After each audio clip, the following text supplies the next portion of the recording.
Hello everyone, welcome to Brahmi academy. आज का हमारा टॉपिक है G20। ये आपके यूनिट 6 जो आपकी इंडियन एंड एमपी इकोनॉमी है, मध्य प्रदेश की इकोनॉमी, वो वाला सेक्शन जो है वहां पे आपको ये एक टॉपिक मिलेगा। इसके अलावा जितने भी आपके नए सिलेबस में टॉपिक ऐड हुए हैं वो सब मैंने आपको यूट्यूब में करवाए हैं। आप जाके प्ले लिस्ट में यूनिट वाइज लिस्ट देख सकते हैं, कहाँ पे कौन सा वीडियो है। हर यूनिट का आपको वहां पे प्ले लिस्ट में मिल जाएगा वीडियो, तो आप वहां पे जाके जरूर देखिए, क्योंकि मैंने हर एक टॉपिक बहुत अच्छे तरीके से याद भी करवाया है पढ़ाने के साथ साथ। बहुत अच्छे तरीके से आपको समझ में आएगा, तो जाके जरूर देखिए, आपको वहां से बहुत हेल्प मिलेगी। आज का हमारा टॉपिक है G20। हम देखेंगे कोई भी आप नया टॉपिक शुरू करने से पहले ये दिमाग में रखना जरूरी होता है कि हमें उसके बारे में क्या क्या चीजें पढ़नी है। जैसे कि G20 कब बना, G20 कब बना, फिर क्यों बना, उसका महत्व क्या है, इंपॉर्टेंस क्या है, ठीक है, आज के टाइम पे उसका इंपॉर्टेंस क्या है। और उसके अलावा अगर मतलब जैसे हमारा इंडिया जो था 2023 में हमारे पास अध्यक्षता थी, तो हमने क्या क्या काम किए, तो 2023 में हमने क्या क्या काम किए, और जब हम प्रेसिडेंट थे तो उसकी क्या मतलब निकलते हैं, सारी चीजें हम पढ़ेंगे आज। तो G20 के बारे में डिटेल आपका ये लेक्चर रहेगा, आपको पूरा अच्छे से देखना है शुरू से लास्ट तक, क्योंकि बहुत इंपॉर्टेंट टॉपिक है ये, ठीक है। चलिए सबसे पहले देख लीजिए, ब्राह्मी एकेडमी का एप्लीकेशन है जहां पे आपको बहुत सारे कोर्सेज मिल जाएंगे। आप वहां जाके एक बार जरूर चेक करें, अलग अलग कोर्सेज हैं। मैंने बहुत सारे कोर्सेज खुद पढ़ाए हैं, टेस्ट सीरीज मैं ही डिजाइन कर रही हूँ पूरी की पूरी, तो आप जाके जरूर चेक करें। साथ ही साथ ये आपका नंबर है एकेडमी का, आपको कोई भी डाउट है, कोई भी इंक्वायरी करनी है बैचेस से रिलेटेड या कोई अदर इंक्वायरी, तो आप इस नंबर पे कॉल करके पूछ सकते हैं। साथ ही साथ पीडीएफ के लिए ब्राह्मी एकेडमी आप टेलीग्राम चैनल जरूर ज्वाइन करें, मैं वहां पे आपको सारे के सारे पीडीएफ प्रोवाइड करवा दूंगी, ठीक है। तो सबसे पहले तो आप देखिए यहाँ पे ये आपका सिलेबस है, ये आपका यूनिट 6 भारत एवं मध्य प्रदेश की अर्थव्यवस्था। वहां पे जाएंगे आप सबसे लास्ट टॉप पॉइंट पे, लास्ट में आपको मिलेगा भारत की विदेशी व्यापार की नीतियां। ये हम कंप्लीट कर चुके हैं, अगर आपने नहीं देखा तो जरूर जाकर देखें। मैंने बहुत ही आसान तरीके से सारी चीजें आपको बताई हैं, याद करवाई हैं कि भारत की विदेश नीति क्या है, ठीक है। फिर आज का जो आपका टॉपिक है वो है G20। इसके अलावा आत्मनिर्भर मध्य प्रदेश, एक जिला एक उत्पाद, सतत विकास लक्ष्यों में मध्य प्रदेश की प्रगति, ये सारे पॉइंट हम कर चुके हैं। तो अब जाके प्लेलिस्ट देखें, यूनिट 6 के नाम से आपको मिल जाएगी, वहां पे ये सारे वीडियोस आपको अवेलेबल होंगे। इंग्लिश में देखिए, इंग्लिश में आप देखेंगे इंडियाज फॉरेन ट्रेड पॉलिसीज, और ये रहा आपका G20। आज हम G20 कर रहे हैं, ठीक है। उसके अलावा सस्टेनेबल डेवलपमेंट है, सेल्फ रिलायंट मध्य प्रदेश है, वन डिस्ट्रिक्ट वन प्रोडक्ट, ये सारी चीजें आपको मिल जाएंगी प्लेलिस्ट में। तो सबसे पहले देखते हैं कि ये पूरी स्टोरी शुरू कहाँ से होती है। तो आपके लगभग 1990-91 में आपका गल्फ वॉर के टाइम पे ऑयल के प्राइसेस बहुत ज्यादा इंक्रीज हो जाते हैं। तो ऑयल के प्राइसेस इंक्रीज हो गए, और आपको पता है मैक्सिमम कंट्रीज जो हैं आपकी एशिया की, वो सारी क्या करती हैं, इंपोर्ट, आयात करती हैं। तो उसकी वजह से उनके फॉरेन रिजर्व पे बहुत ज्यादा क्या होने लग गया, बर्डन बढ़ने लग गया, क्योंकि हमारे प्राइसेस बहुत ज्यादा बढ़ रहे थे, पेट्रोल, डीजल, क्रूड ऑयल जो है आपका उसके। तो उस टाइम पे क्या किया, थाईलैंड ने सबसे पहले अपनी करेंसी की कन्वर्टेबिलिटी बढ़ा दी।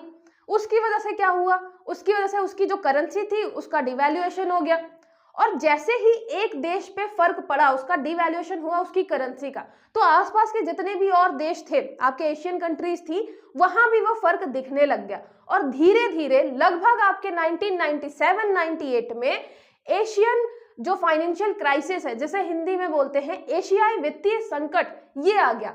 अब एशियन फाइनेंशियल क्राइसिस आ गया, तो आप मतलब एशिया के बहुत सारी जो आपकी इमर्जिंग कंट्रीज थी, जो डेवलपिंग कंट्रीज थी, वहां पे आपका फाइनेंशियल क्राइसिस आ गया। और यही कंट्रीज जो हैं वो डेवलप्ड कंट्री का सामान मंगाती हैं, इनके क्या है, कंज्यूमर है ये सारे। तो धीरे धीरे जो आपके डेवलप्ड कंट्रीज थे, बड़ी बड़ी कंट्रीज आपकी अमेरिका और जो यूरोप वाली कंट्री हैं, उनके भी फाइनेंशियल मतलब इकोनॉमी पे उसका क्या होने लग गया, बर्डन दिखने लग गया। तब जो आपके G7 थे, जो आपकी बड़ी बड़ी कंट्रीज थी, उन्होंने डिसाइड किया कि भाई हम अकेले अगर डिसाइड करेंगे पूरे वर्ल्ड का फाइनेंशियल सिस्टम तो वो खराब हो जाएगा, हमें जो ये इमर्जिंग इकोनॉमीज हैं, जो भी आपके डेवलपिंग कंट्रीज हैं, उनको भी साथ में लेकर चलना पड़ेगा। तो यहां से कॉन्सेप्ट आया पहली बार 1997-98 में कि हमें जो डेवलपिंग कंट्रीज हैं उनको भी साथ लेकर चलना पड़ेगा, क्योंकि अगर इनके फाइनेंशियल सिस्टम में कोई भी प्रॉब्लम आती है तो अल्टीमेटली हमारे फाइनेंशियल सिस्टम में भी कुछ ना कुछ प्रॉब्लम जरूर आएगी। ठीक है, तो सबसे पहले क्या हुआ, एक यहाँ पे देखेंगे आप कि जितने भी ये emerging market countries were necessary for international financial system, यहाँ पे समझ में आया कि जितने भी आपकी डेवलपिंग कंट्रीज हैं उनको भी नेसेसरी है फॉर इंटरनेशनल फाइनेंशियल सिस्टम के लिए कि हम साथ लेकर चले। फिर क्या हुआ, G7 जितने भी आपके कंट्रीज हैं उनके फाइनेंस आपके जो मिनिस्टर हैं उन्होंने सेटअप किया G20 finance ministers and central bank meeting in 1999। तो जाके जो आपके G7 वाले थे देश, उनके जो फाइनेंशियल मिनिस्टर थे, फाइनेंस मिनिस्टर थे, उन्होंने एक मीटिंग सेटअप करी जिसमें आपके G20, यहाँ से आता है आपका G20 देश, तो G20 देशों के जितने भी फाइनेंशियल मिनिस्टर थे, फाइनेंस मिनिस्टर, साथ ही साथ वहां के जो सेंट्रल बैंक थे, जैसे हमारे इंडिया का RBI, तो वो जो सेंट्रल बैंक थे जिस जिस कंट्री के, उन सब को क्या किया, इन्वाइट किया 1999 में। और फिर धीरे धीरे ये अपग्रेड हो गया किसकी तरफ, यहाँ पे हेड ऑफ स्टेट लेवल तक चला गया, कि आप आज देख रहे हैं कि जो मोदी जी ने जितने भी कंट्रीज के हेड ऑफ स्टेट है उनको बुलाया था, तो फिर धीरे धीरे वो हेड ऑफ स्टेट पे मतलब इंक्रीज कर गया, अपग्रेड कर गया। उसको क्या बोलते हैं, राज्य प्रमुख, जैसे कि हमारे राज्य प्रमुख हो गए आपके मोदी जी, ऐसे ही। तो यहाँ पे बात हुई थी स्टार्ट फाइनेंशियल क्राइसिस से, एशिया में फाइनेंशियल क्राइसिस आता है, धीरे धीरे इसका इम्पैक्ट पूरे वर्ल्ड पे पड़ता है। तो आपकी जो सबसे ऊंची G7 कंट्री थी, टॉप पे बैठी हुई थी, उन्होंने सोचा कि नहीं, हमें अगर पूरे इंटरनेशनल फाइनेंशियल सिस्टम को साथ लेकर चलना है तो और जितनी भी इमर्जिंग कंट्रीज हैं उनको भी साथ रखना पड़ेगा। इसलिए फिर ये G20 का कॉन्सेप्ट आता है, जहां पे पहली बार जितने आपके G7 वाले फाइनेंस मिनिस्टर थे उन्होंने जो आपके G20 देशों के फाइनेंस मिनिस्टर प्लस जो आपके सेंट्रल बैंक थे उन लोगों को बुलाया, मीटिंग करवाई।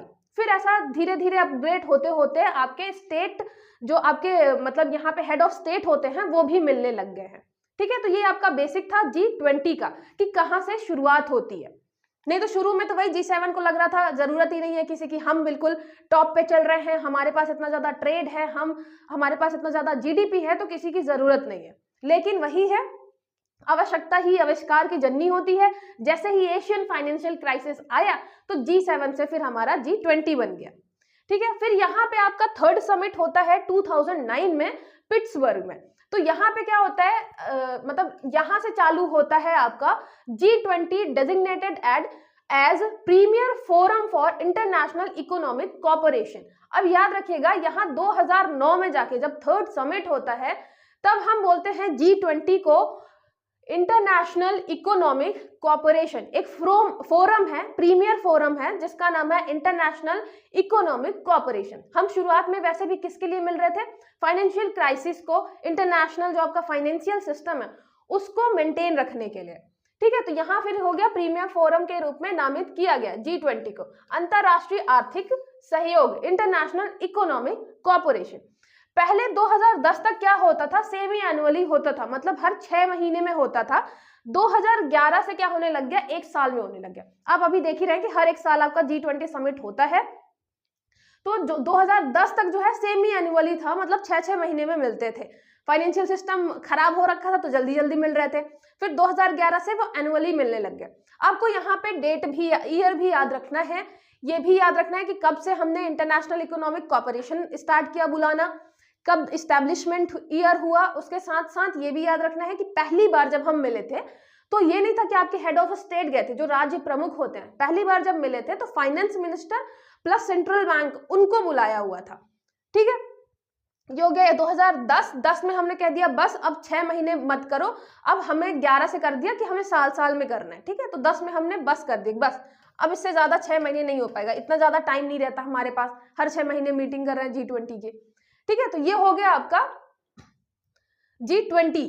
फिर बात करते हैं G20 जो है रिप्रेजेंट क्या करता है, तो ये 85% ऑफ ग्लोबल GDP, वैश्विक सकल घरेलू उत्पाद का 85%, समझ रहे हैं कितना ज्यादा है, मतलब हमने लगभग कवर ही कर लिया पूरा का पूरा GDP जितना भी है विश्व का। तो वैश्विक सरल घरेलू उत्पाद जो आपका ग्लोबल GDP है उसका 85%, ये भी याद रखिएगा, क्या पता आपको 3-4 स्टेटमेंट में पूछ ले, बताइए कौन सा सत्य है कौन सा सत्य नहीं है, 1 1 2 1 2 3 ऐसे करके क्वेश्चन पूछ सकता है। तो आप क्या करेंगे, इनको याद करके रखेंगे। ये रहा 85, ये 75 और ये 2/3। तो आपका जो ग्लोबल ट्रेड है, जब हम व्यापार की बात करते हैं, वैश्विक व्यापार, तो वो 75% है। जब हम पॉपुलेशन की बात करते हैं, ग्लोबल पॉपुलेशन, तो ये 2/3 है। 2/3 पॉपुलेशन है पूरे विश्व की। 85 75 2/3 याद रखिएगा। जो आपका जीडीपी है वो 85 है, फिर उससे कम आपका व्यापार, 75 ट्रेड है, फिर 2/3 आपकी जनसंख्या है। ठीक है, ये याद रखिएगा, ये आपके 1 to 1 2 में पूछ सकता है। फिर बात करते हैं मेंबर कंट्रीज की। मेंबर कंट्रीज कितनी है हमारी, 20 है। अभी हमने आपका जो अफ्रीकन यूनियन है उसको ऐड कर लिया है, तो जैसे ही नेक्स्ट मीटिंग होगी हमें पता चलेगा कि अब हम नाम क्या रख रहे हैं, G20 या हमने अब G21 कर दिया है। लेकिन आपका पता है कि हमने, इंडिया ने अपने प्रयासों द्वारा अफ्रीकन यूनियन को भी G20 में शामिल कर लिया है। ठीक है, तो आपको क्या है, अब जब टॉपिक दिया हुआ है G20, तो बात आती है कि यहाँ पे हमें G20 देशों के नाम पता होने चाहिए या नहीं, तो बिल्कुल पता होने चाहिए। अब बात आती है कि पता कैसे करेंगे, मतलब ये इतना सारा याद कैसे करेंगे। बात तो यही है मैम कि याद नहीं होता इतना सारा। तो देखिए, याद करने के तरीके होते हैं।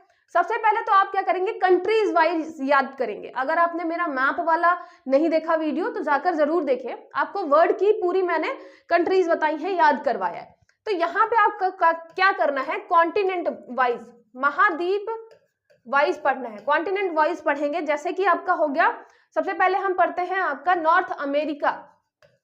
नॉर्थ अमेरिका, नॉर्थ अमेरिका आपका उत्तरी अमेरिका। उत्तरी अमेरिका में 3 देश आते हैं, कौन कौन से, एक तो आता है यूएसए, दूसरा आता है कनाडा और थर्ड है आपका मैक्सिको। तो ये तीनों देश शामिल हैं, नॉर्थ अमेरिका आपका पूरा का पूरा शामिल है। फिर बात करते हैं किसकी, फिर बात करते हैं हम साउथ अमेरिका की। ठीक है, ये हो गया आपका साउथ अमेरिका। तो साउथ अमेरिका में क्या करना है आपको, साउथ अमेरिका में याद रखिएगा ए और बी शामिल है। ए फॉर अर्जेंटीना, हिंदी में भी लिख देती हूं मैं, जिससे हिंदी और इंग्लिश दोनों लोगों को समझ में आए। तो ये हो गया आपका अर्जेंटीना। ठीक है, अर्जेंटीना, और दूसरा हो गया आपका ब्राजील। तो यहाँ पे 2 ही है। ठीक है, तो अर्जेंटीना और ब्राजील ये हमने ले रखा है किसका, आपके साउथ अमेरिका वाले का। फिर बात करते हैं यूरोप की। यूरोप, तो यूरोप में सबसे पहले तो हो गया आपका पूरा का पूरा यूरोपियन यूनियन। ठीक है, यूरोपियन यूनियन, जो आपका ईयू है, यूनियन, पूरा का पूरा यूरोपियन यूनियन शामिल है। फिर उसके बाद जितने भी आपके बड़ी बड़ी कंट्रीज हैं उसका नाम आप अलग से लिख सकते हैं, जैसे कि हो गया आपका फ्रांस, जर्मनी, इटली। ठीक है, उसके अलावा यहाँ पे आपका तुर्की भी आता है। ठीक है, अलग से शामिल है ये तुर्की। तो ये आपके अलग से जो देश शामिल हैं आप उनका नाम अलग से लिख सकते हैं। फिर यहाँ पे यूके नहीं लिखा मैंने, क्योंकि अब ईयू का पार्ट नहीं है, तो यहाँ पे 5वें नंबर पे लिख लीजिए यूके। ठीक है, ब्रिटेन वाला पार्ट। फिर बात आती है यूरोप। अच्छा, यूरोप में आप चाहें तो रशिया लिख सकते हैं, नहीं तो एशिया वाले पोर्शन में भी आप रशिया लिख सकते हैं। फिर बात आती है किसकी, आपके एशिया की। ठीक है, एशिया, एशिया में एक तो आपका चीन हो गया, भारत हो गया, जितनी भी बड़ी बड़ी हैं उनको आपको लिख लेना है। ठीक है, दक्षिण कोरिया हो गया, आपको पता ही है कि दक्षिण कोरिया हो गया। फिर यहाँ पे जापान हो गया। अब मुझे पता नहीं चल रहा कि आपको सामने से दिख रहा है उतना किनारे की नहीं, बहुत ही किनारे हुआ जा रहा है, यहाँ पे देख लीजिए।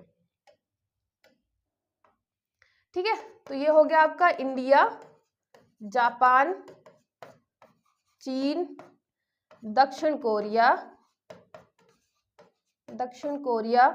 और यहाँ पे हो गया आपका इंडोनेशिया।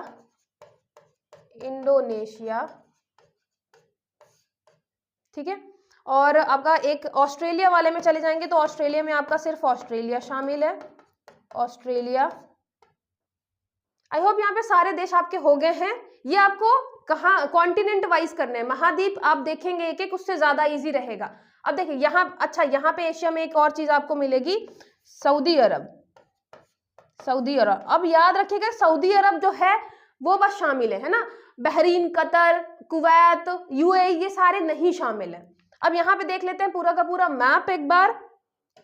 ये आपका यूएसए, फिर यूएसए के बाद ये चाइना, यूके, इंडिया, इंडोनेशिया, फिर European union, Russia, Mexico, south Korea, Argentina, मैंने बताया ना ए और बी शामिल है, फिर फ्रांस, ब्राजील, साउथ को अफ्रीका, अफ्रीका में आपका साउथ अफ्रीका शामिल था और अब अफ्रीकन यूनियन शामिल हो गया है, ठीक है। तो अब अफ्रीकन यूनियन शामिल हो गया है और पहले आपका साउथ अफ्रीका बस शामिल था। फिर कनाडा, ऑस्ट्रेलिया में ऑस्ट्रेलिया हो गया, फिर ये नीचे आपका टर्की, फिर इटली, सऊदी अरेबिया, सऊदी अरब बस है, यहाँ पे जर्मनी और जापान। तो याद रखिएगा अब गल्फ वाली जो कंट्रीज है वहां पे सऊदी अरब वाला बस है, ठीक है। तो ये हो गया आपके G20 कंट्रीज। आपको कंट्री में महाद्वीप, हर एक महाद्वीप का अलग अलग करेंगे तो आराम से याद हो जाएगा। अगर आपको मैप याद है वर्ल्ड लेवल का, तो नहीं याद है तो आप पहले एक बार विश्व का मैप अच्छे से देख लीजिए, अच्छे से याद कर लीजिए, उसके बाद ये बहुत आसानी से आपको याद हो जाएगा। वर्ल्ड मैप क्यों याद करना है, अभी आप आसियान भी पढ़ेंगे, सार्क भी पढ़ेंगे, तो अगर आपको मैप बहुत अच्छे से याद रहेगा तो ये सारी चीजें बहुत आसानी से आपको याद हो जाएंगी, ठीक है। तो एक बार जरूर इसको याद करिएगा, आपके वर्ल्ड मैप को। फिर बात करते हैं किसकी, अभी तो हमने सब बात कर ली कि G20 आया कैसे, फिर उसके बाद स्टार्टिंग में उसका जो इंटरनेशनल इकोनॉमिक कॉर्पोरेशन है वो कब हमने किया, थर्ड समिट में, कितने मेंबर्स हैं, अभी जो मेंबर ऐड हुआ है, फिर उसके बारे में हम पढ़ेंगे। जो हमारा G20 था, हमारे पास प्रेसिडेंसी थी 2023 की, तो भारत पहली बार प्रेसिडेंट अध्यक्ष बना था किसका, G20 का, ठीक है। तो G20 का पहला एडिशन कब से चालू हुआ था, तो ये एडिशन चालू हुआ था आपका 18वां नंबर, याद रखिएगा 18वां नंबर था जो हमारे यहाँ हुआ था 9-10 सितंबर 2023, याद रखिएगा। ये 9-10 सितम, हमने अपने ऊपर जितने भी सितम हुए थे सबकी बात करी थी जब हमारा G20 समिट हुआ था। तो 9-10 सितंबर 2023 को हुआ था। कहाँ हुआ था, भारत मंडपम में। आपको भारत मंडपम भी याद रखना है अच्छे से, काफी ज्यादा फेमस था और ये आपकी नटराज की मूर्ति भी काफी ज्यादा फेमस थी, ठीक है। तो ये रहा आपका पूरा का पूरा भारत मंडपम, जहां पे 9 और 10 सितंबर को 2023, 9-10 सितंबर 2023 क्या हुआ था, हमारी G20 की 18वीं समिट हुई थी, ठीक है। उसके अलावा बहुत सारी मीटिंग बहुत सारी चल रही थी, लेकिन ये आपकी मेन वाली हुई थी यहाँ पे भारत मंडपम में, जो कि नई दिल्ली में है। फिर थीम क्या था, थीम जरूर याद रखिएगा क्योंकि बहुत जरूरी है। थीम आपको ये हर जगह मिला होगा, कहीं बाहर गए होंगे घूमने, कोई भी आपने ऐसी जगह देखी होगी जहां पे G20 का अगर लोगो लगा है तो वहां पे आपको थीम जरूर दिखी होगी, जो कि थी आपकी वसुधैव कुटुंबकम। वसुधैव कुटुंबकम मतलब क्या, यहाँ पे हमने मतलब बताया हुआ है, one earth, one family, one future, ठीक है। तो one earth, one family, one future, EFF, इसका फुल फॉर्म याद रखिएगा। ये सारी चीजें जरूरी हैं। हमारी थीम क्या थी, वसुधैव कुटुंबकम। उस वसुधैव कुटुंबकम के अंतर्गत क्या आ रहा था, EFF, one earth, one family, one future. हमारा एक ही अर्थ है, हमारी पूरी एक ये फैमिली है और हमारा साथ में फ्यूचर होना चाहिए। सोचिए कितनी बड़ी बात हम लेकर चल रहे थे अपनी थीम में इस बार G20 में। फिर इसकी अध्यक्षता जो है वो हमें कब मिली थी, ऐसा होता है ना कि हमें अध्यक्षता जो है कब मिली थी, तो वो हमारी चालू हुई थी 1 दिसंबर 2022 से। तो हमें 1 दिसंबर 2022 से अध्यक्षता मिल गई थी इंडिया को, और कब तक थी, 30 नवंबर 2023 तक, ठीक है। तो ये आपकी 2023 वाली थी जो हमें मिली थी 1 दिसंबर 2022 को, जो एक साल पूरे की पूरे चलती है। कब तक चली थी, 30 नवंबर 2023 तक। हमारे जस्ट पहले जब अगर हम बात करें, यहाँ पे बात आती है फिर ट्रायोका की, यहाँ पे मैं समझाई देती हूँ।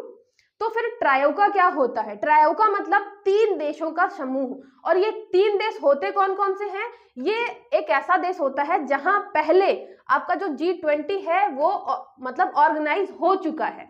तो यहाँ पे G20 ऑर्गेनाइज हो चुका, यहाँ पे समिट हो चुका है, यहाँ पे हो रहा है, ठीक है। ये मतलब प्रेजेंट वाला है, हो रहा है, और ब्राजील में होगा, तो आने वाले टाइम पे होगा।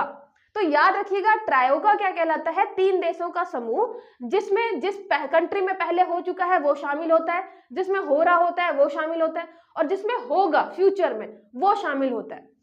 फिर बात आती है कि हम ये इतना सब कर क्यों रहे हैं, है ना, 3-3 कंट्री का ये ट्रायोका बना के कर क्या रहे हैं। तो आप ये देखिए कि जब हम G20 में 3 जितने भी लोग हैं जो कर चुके हैं, जो करने वाले हैं, जो करेंगे, उन देशों को इसलिए भी शामिल करते हैं कि जो आपका G20 का एक पूरा का पूरा ऐसा मान लीजिए कि टॉपिक चल रहा है, जो थीम चल रही है कि भाई इस पे काम करना है, तो ऐसा नहीं हो कि अगर हम तीनों को शामिल नहीं करें, तो इंडोनेशिया ने किसी और चीज पे काम किया, फिर अगले साल जब हम मिले तो इंडिया कुछ और ही प्रपोज कर रहा है ना, इंडोनेशिया से मिलता जुलता कुछ है ही नहीं, कुछ अलग ही बिल्कुल प्रपोज कर दिया उसने। तो उसकी वजह से क्या होगा, एक जो पूरी कंटिन्यूअस प्रोसेस आ रही है ना, वो ब्रेक हो जाएगी। इसलिए हम क्या करते हैं, तीनों देश को एक साथ लेकर चलते हैं कि भाई इस मुद्दे पे बात चल रही थी, नेक्स्ट हम मिले, फिर हमने देखा कि उस पर हमारी कितनी प्रोग्रेस हुई है, फिर नेक्स्ट में मिलेंगे तो हम उसी में आगे बढ़ते चलेंगे। ठीक है, तो इससे ये होगा कि इफेक्टिव ज्यादा होगा, इसलिए हम ट्रायोका बना के रखते हैं। फिर ट्रायोका में आपको याद रखना है कि हर एक कंट्री जो भी आपके अध्यक्ष होता है, तो जो भी आपका मान लीजिए अध्यक्ष होगा कंट्री जिसके पास भी प्रेसिडेंशियल शिप होगी, ठीक है, अध्यक्ष जो आपका होगा, तो अध्यक्ष हमेशा 3 बार ट्रायोका में शामिल होगा। कैसे कैसे, कोई भी देश मान लीजिए अगर बनने वाला है तो 3 बार शामिल होगा। एक तो तब होगा जब उसका नाम आ जाएगा कि यहाँ पे प्रेसिडेंशियल शिप होगी, ठीक है, तो यहाँ पे जैसे आगे हमारे इंडिया का नाम, तो जब इंडोनेशिया वाला ट्रायोका था इसके जस्ट पहले, तो इंडिया जो है 2022 के ट्रायोका में शामिल था, फिर 2023 में वो खुद प्रेसिडेंट था। अब ब्राजील प्रेसिडेंट है, तो वो जो पहले आपका इंडिया प्रेसिडेंट था पहले, उसको भी अपने ट्रायोका में शामिल करेगा, जैसे हमने इंडोनेशिया को कर रखा था। तो फिर इंडिया 2024 वाले में भी शामिल होगा। तो आपका जो एक देश होता है जब वो नॉमिनेट होता है कि आपके यहाँ G20 समिट होगा, तब वो क्या बनता है, तब वो ट्रायोका में शामिल होता है, ठीक है, तब वो ट्रायोका में शामिल होता है। उसके बाद जब वो नॉमिनेट होता है, ठीक है, जब उसका नाम आता है कि तुम्हारे यहाँ भाई मीटिंग रखेंगे अगले साल, उसके बाद जब वो खुद अध्यक्ष होता है, तब तो ट्रायोका में शामिल होगा ही, ठीक है, तब तो ट्रायोका में शामिल होगा ही। उसके बाद जब वो किसी और को प्रेसिडेंशियल शिप अपने दे देता है, जैसे कि इंडोनेशिया ने इंडिया को दे दी, उसके बाद भी फिर वो क्या रहता है, ट्रायोका में शामिल होता है, ठीक है, ट्रायोका में जब वो अध्यक्ष किसी और को बना देते हैं ना, पूर्व अध्यक्ष जब हो जाता है, पूर्व अध्यक्ष, ठीक है। तो ये सिंपल सी चीज आपको समझ में आई। मैं इतना डिटेलिंग में इसलिए भी बता रही हूँ क्योंकि ये छोटी छोटी चीजें हैं और प्रीलिम्स में टॉपिक है आपका G20, तो सीधी बातें यहाँ से ही चीजें पूछी जा सकती है, मेंस में तो है नहीं कि लिखना है। तो आपको ये छोटी छोटी चीजें जो है कि ट्रायोका क्या है, कौन सा देश शामिल होता है, कौन सा नहीं होता है, एक देश कितनी बार ट्रायोका में शामिल होता है, तो 3 बार होता है, ठीक है, याद रखिएगा। हमारा इंडिया कब होगा, 2022, 2023, 2024। तो हमारे इंडिया के पहले G20 समिट कहाँ हुआ था, इंडोनेशिया में हुआ था। कब हुआ था, तो 2022 वाला इंडोनेशिया में, 2023 वाला इंडिया में, अभी 2024 का होगा ब्राजील में, फिर उसके बाद 2025 का होगा आपके साउथ अफ्रीका में, ठीक है। यहाँ पे ये पहली बार हुआ, याद रखिएगा, ये पहली बार हुआ जब आपके ट्रायोका, ये बहुत इंपॉर्टेंट ट्रायोका है, ये भी याद रखिएगा, ट्रायोका जो 3 लोगों का समूह होता है बहुत ही इंपॉर्टेंट होता है, क्योंकि ये ऐसा मानिए कि 3 सालों का पूरा डिसाइड करेंगे कि हम क्या करने वाले हैं, हमारा एम क्या होना चाहिए, लक्ष्य क्या होना चाहिए। तो जो आपका इंडोनेशिया है, उसके बाद इंडिया, उसके बाद ब्राजील, ये तीनों के तीनों आपके क्या थी, विकासशील और उभरती हुई इकोनॉमीज थी, डेवलपिंग एंड इमर्जिंग इकोनॉमीज है, इंडोनेशिया, इंडिया, ब्राजील। तो ये पहली बार हुआ था, याद रखिएगा, ये पहली बार हुआ था कि तीनों ट्रायोका में विकासशील और इमर्जिंग अर्थव्यवस्थाएं थी, ठीक है। इसके अलावा एक आपको शब्द याद रखना है, शेरपा। वैसे आपने शेरपा पढ़ा होगा, नेपाल वाले इलाके में, जो कि हिमालय में चढ़ते हैं, लोगों की हेल्प करते हैं हिमालय मतलब चोटी पहुंचने में, तो ये वहां के कहलाते हैं शेरपा। वहीं से ये शब्द आया है कि ये क्या करने वाला, गाइड करने वाला है ना, गाइड करने वाला, हेल्प करने वाला। तो हर साल जो आपके देश होते हैं वो शेरपा अपॉइंट करते हैं, जिससे एक पूरे साल का डिसाइड हो पाए कि हमें कहाँ पे क्या करना है, कैसे करना है। एक पूरी जो जैसे हम बता रहे हैं ना कि यहाँ पे एक ऐसा मान लीजिए एक थीम है, एक लक्ष्य है जिसे हमें प्राप्त करना है, तो उसके लिए हर एक देश अपना शेरपा अपॉइंट करता है कि भाई ये देखेगा पूरा का पूरा। ऐसे ही हमारे आप मतलब यहाँ 2023 में जब हुआ था, तब आपके थे अमिताभ, भारत के जो शेरपा थे, इनका भी नाम याद रखिएगा, अमिताभ कांत, ठीक है। तो ये अमिताभ कांत जी हमारे G20 2023 के शेरपा थे, ठीक है। तो ये आपका शेरपा वर्ड क्लियर हो गया आपको, इसके अलावा ट्रायो का वर्ड आपका क्लियर हो गया है ना, ये दोनों आपको वर्ड क्लियर होने चाहिए। साथ ही साथ G20 में कितने मेंबर हैं, अब तो G20 ना हो गया, G21 हो गया है, अफ्रीकन यूनियन ऐड हो गया है, तो ये सारी चीजें आप याद रखिएगा। फिर बात करते हैं कि यहाँ पे हमने थीम क्या रखी थी, हमने किन किन चीजों पे हमें बात करना था। तो आज के आपके जो भी चीजें हैं पूरे वर्ड में आप देखेंगे तो आप किसकी बात करेंगे, अगर बात करें यहाँ पे 6 एजेंडा पे हमने काम किया था, 6 agenda priorities for the G20 dialogue in 2023। सबसे पहला ग्रीन डेवलपमेंट, भाई सस्टेनेबल डेवलपमेंट, ग्रीन डेवलपमेंट की बात तो करेंगे ही। क्लाइमेट फाइनेंस एंड लाइफ, यहाँ पे अभी मैं लाइफ को बताऊंगी। क्लाइमेट फाइनेंस, भाई हम अगर बात करना चाहते हैं क्लाइमेट चेंज की तो पैसा तो देना पड़ेगा, तो क्लाइमेट फाइनेंस हो गया।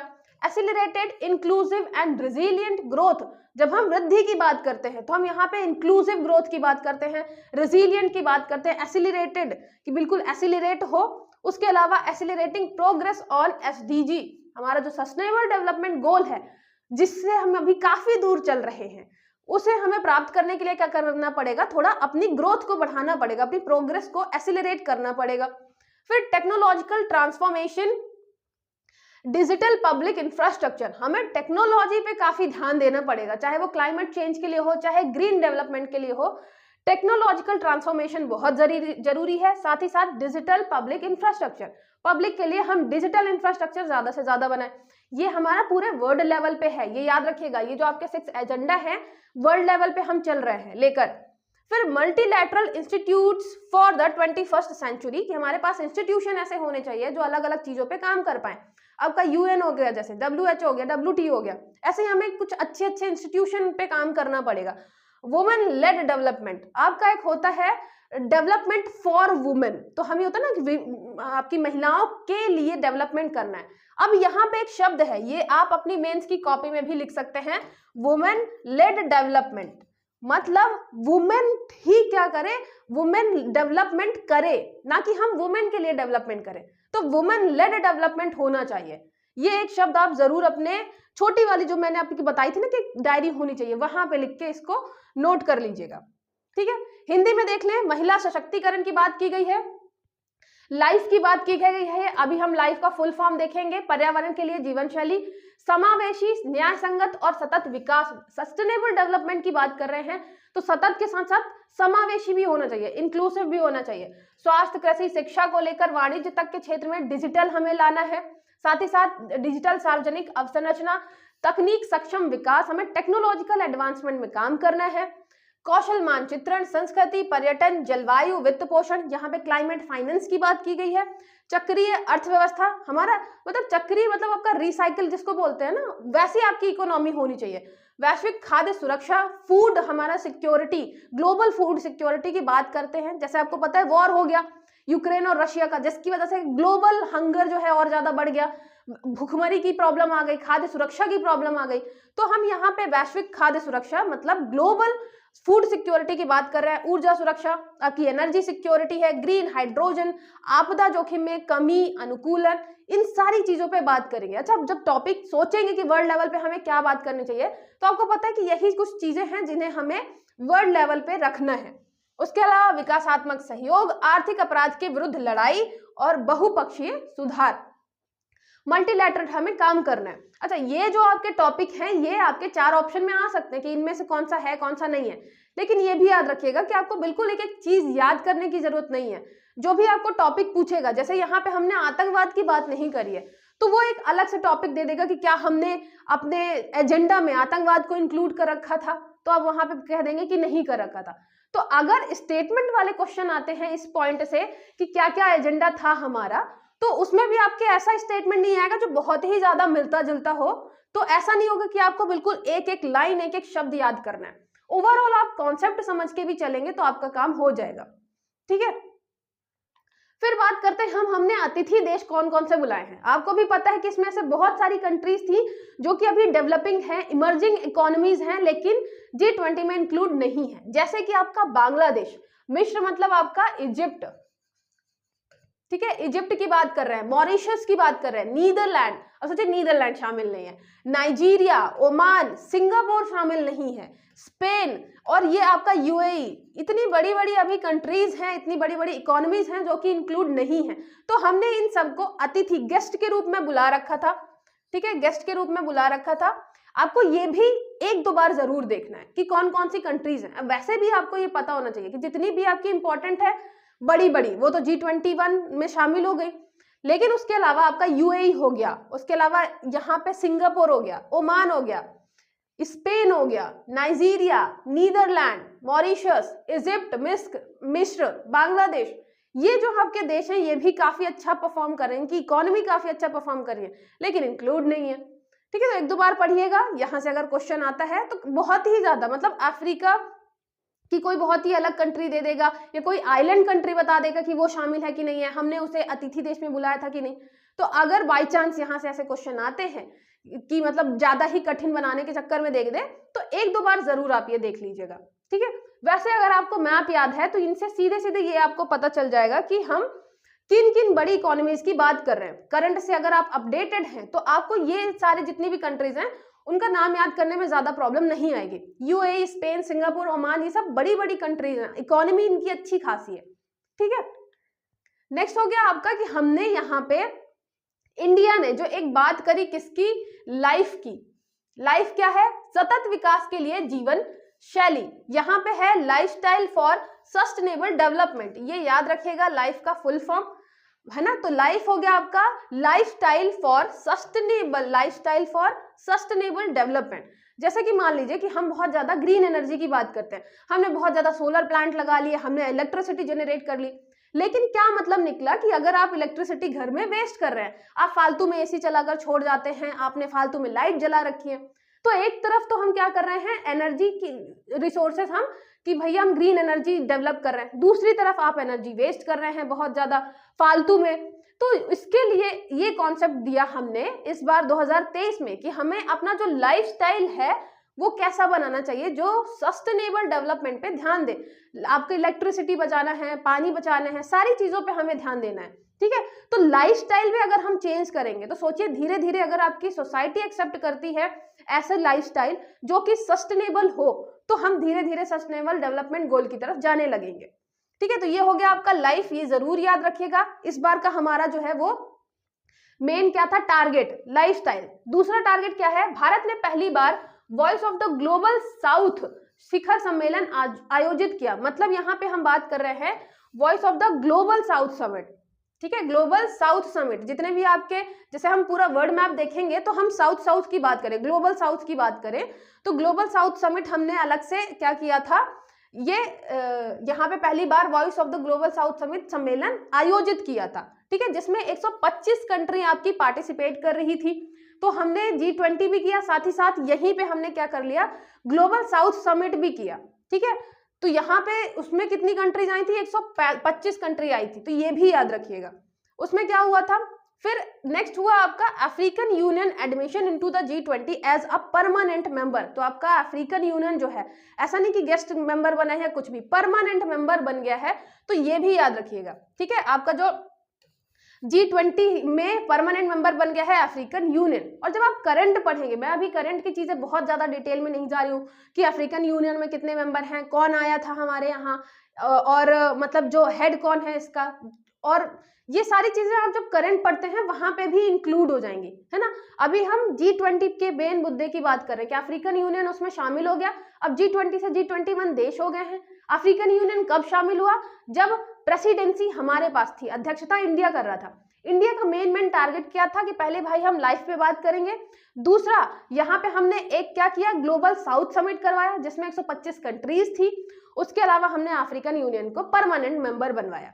ठीक है, तो ये हमारा ऐसा मान लीजिए कि अचीवमेंट थी इस बार की, इंडिया की अचीवमेंट। उसके अलावा इंडिया ने प्रपोज किया भारत मध्य पूर्व यूरोप आर्थिक गलियारा, जिसको बोलते हैं IMEC। ये भी याद रखिएगा, बहुत इंपॉर्टेंट है। जैसे कि आपका लाइफ इंपॉर्टेंट है, अफ्रीकन यूनियन इंपॉर्टेंट है, ऐसे ही आपका IMEC इंपॉर्टेंट है, India Middle East Europe economic corridor. यहाँ पे जब हम बात करें किसकी, अर्थव्यवस्था बढ़ाने की, अपने सस्टेनेबल डेवलपमेंट गोल अचीव करना है, आपकी इकोनॉमी जो है सस्टेनेबल तरीके से आगे बढ़ानी है, तो हमें क्या करना है, हमें एक कॉरिडोर बनाना है। तो इंडिया ने यहाँ पे सजेस्ट किया कि हमें एक इंडिया, मिडिल ईस्ट और फिर यूरोप इकोनॉमिक कॉरिडोर बनाना चाहिए, तो IMEC बनाना चाहिए।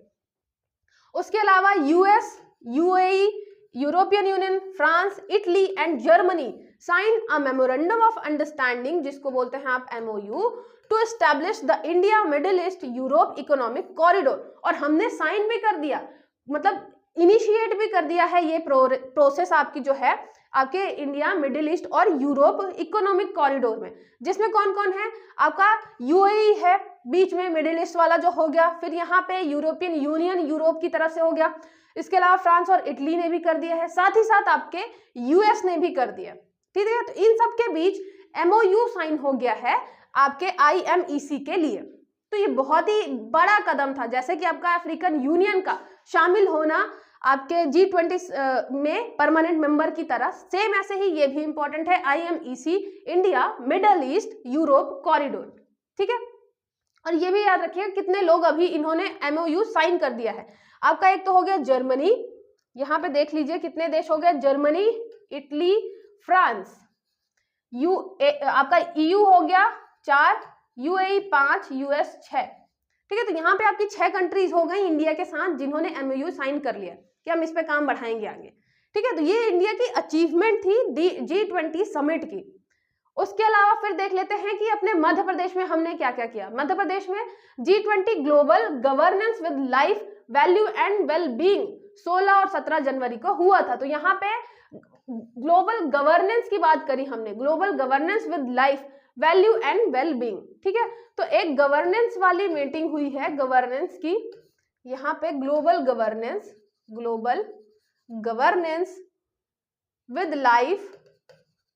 With life value and well being. मैंने इंग्लिश में इसलिए भी नहीं याद किया क्योंकि ये इंग्लिश ही पूरा लिखा हुआ है ना आपके देवनागरी में। तो governance with life value and well being ये 16-17 जनवरी, बिल्कुल जनवरी में ही हुआ था, याद रखिएगा 16-17 जनवरी को हुआ था। कहाँ पे, भोपाल कुशाभाऊ ठाकरे कन्वेंशन सेंटर। तो एक तो आपके भोपाल में मीटिंग हुई है ना G20 की, थिंक 20 हो गया, G20 की। यहाँ पे हुई किसके अंतर्गत है, तो याद रखिएगा विदेश मंत्रालय भारत सरकार की संस्था जो है ये है RIS, research and information system for developing countries. तो याद रखिएगा ये RIS जो आपके विदेश मंत्रालय भारत सरकार की संस्था है। तो एक ये संस्था है विदेश मंत्रालय की RIS, research and information system for developing countries. तो यहाँ डेवलपिंग कंट्रीज में हमने मतलब इस संस्था ने काम करवाया किस पे, गवर्नेंस पे। हुई कहाँ थी ये मीटिंग, आपके भोपाल में कुशाभाऊ कन्वेंशन सेंटर। कब हुई थी, शुरू में 16-17 जनवरी, ठीक है। फिर बात करते हैं 16-17 जनवरी 2023, फिर 13 से 15 फरवरी में नेक्स्ट महीने 2023 में क्या हुआ, कृषि कार्यकारी समूह की प्रथम बैठक, जो कि कहाँ हुई थी, ये हुई थी आपके इंदौर में, ठीक है। तो इंदौर में हुई कृषि कार्यकारी समूह की प्रथम बैठक, एग्रीकल्चर आपके वर्किंग कमेटी। तो एक हुई फरवरी में जाके फिर हमने इंदौर में मीटिंग करी कृषि के लिए। फिर आता है 22 से 25 फरवरी, उसी में 10 दिन बाद 2023 को महाराजा छत्रसाल कन्वेंशन सेंटर खजुराहो में क्या हुआ, आपका सांस्कृतिक कार्य समूह कल्चरल वर्किंग कमेटी की एक मीटिंग होती है। तो हमारे मध्य प्रदेश में कितनी मीटिंग हुई, एक तो भोपाल में हुई सबसे पहले जब हमने गवर्नेंस वेलबींग पे बात करी, फिर इंदौर में हुई आपके कृषि से रिलेटेड एग्रीकल्चर वर्किंग कमेटी, फिर आपके हुई खजुराहो में कौन सी हुई, ये सांस्कृतिक कार्य समूह कल्चरल आपके वर्किंग कमेटी हुई। तो ये 3 आपकी कहाँ होती हैं, मध्य प्रदेश में। कब कब होती है ये भी याद रखिएगा, एक जनवरी में होती है, 2 आपकी फरवरी में होती है, भोपाल में जनवरी, फिर 13-15 फरवरी इंदौर, फिर खजुराहो 22 से 25 फरवरी, ठीक है। तो ये 3 होती हैं। उसके अलावा याद रखिएगा 200 से ज्यादा लगभग आपकी क्या होती हैं, मीटिंग्स होती हैं G20 में, और वो लगभग पूरे देश में होती हैं, जम्मू कश्मीर से लेकर कन्याकुमारी तक, यहाँ तक कि अंडमान एंड निकोबार में भी। जो सबसे शुरू में जब हमें दिसंबर में मीटिंग करवाई थी, तो सबसे शुरू वाली मीटिंग आपके अंडमान निकोबार में ही करवाई थी।